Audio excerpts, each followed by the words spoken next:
Oh my God. Maingay.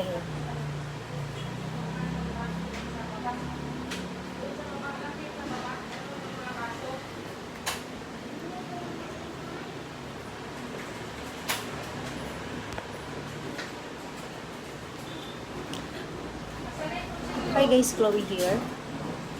Tanong, ano ba yan? 7 tips for handling frequent rejection. Welcome to the life of entrepreneur. You are going to hear no a lot, so get used to it and learn to get better at it, okay? So, when you're in the early days of starting a company, rejection is a fact of life. It can come at you from all sides. So, your family, potential customers, investors, partners, and more. Now you can view as a no, as an opportunity to change your approach, involving you to keep it up and stay positive. Okay? Or you can let constant disappointment dictate your mood and block your progress. What's the difference between those two opposing reactions? Everything's here a simple process for making sure rejection doesn't bring you down. Number one, find out if the rejection is legit. I like to start here because you have to know that not every negative response is legit or based on fact. Let's say you lose a potential client because they assume what they need is outside the scope of your business. If it isn't, then the client rejected you based on misinformation. Okay? So, which is something you can correct. Easy fix. Make sure you find out if there is a basis for the rejection.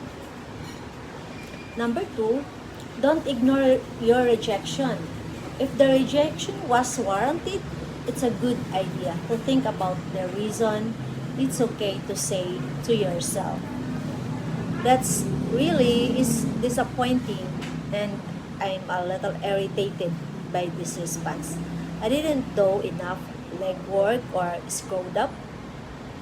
Accepting the blame is a healthy way to process rejection. Let it sink a little until you realize why you cared so much.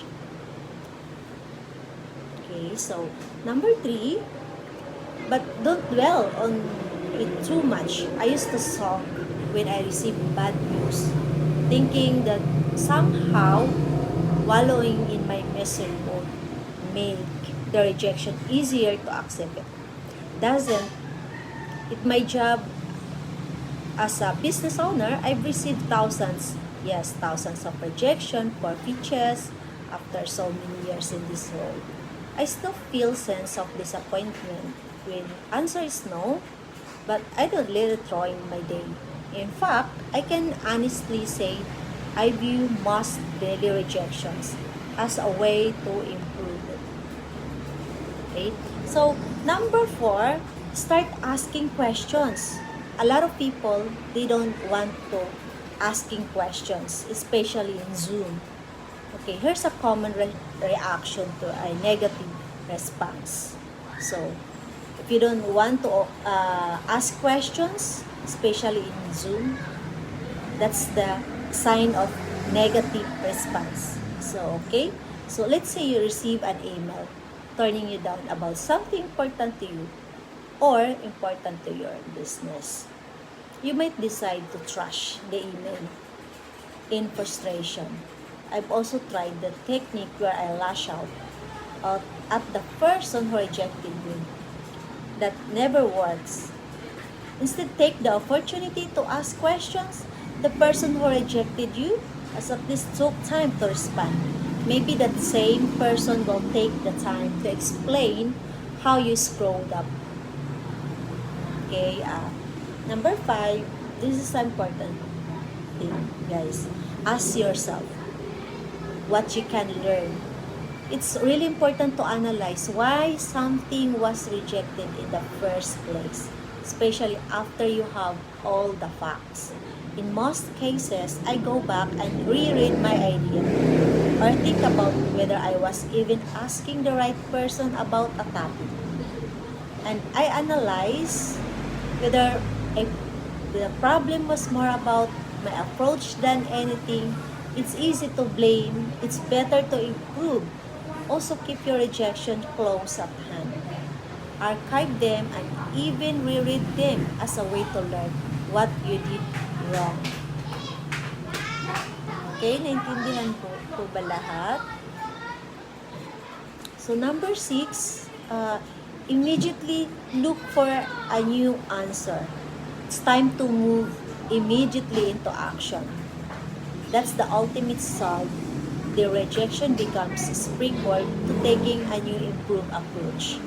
View the no from that investor as the hit you needed to finance yourself up yourself. Or if a big customer rejects your plan on a new project, start tweaking the project and find a new customer. Okay? So, did you get that, guys? So, it's number 7. This is last thing to share it with you. Okay? Number 7, keep at it. The last step in this chain of handling rejection is the most important by a mile. Keep persevering. Don't give in failure. When I first started writing, after the first few dozen rejection letters, somebody told me, no, I don't like, not subscribe, like that. So, I could have just decided to do something else and let the rejections determine my fate. Instead, I kept learning and pitching until someone finally decided to give me a positive response. Okay? So, still pounding the pavement. I'd love to say that the rejection have completely stopped, but they haven't, and that's a good thing. It's how I keep learning to get better. Okay? That's it. And bye for now.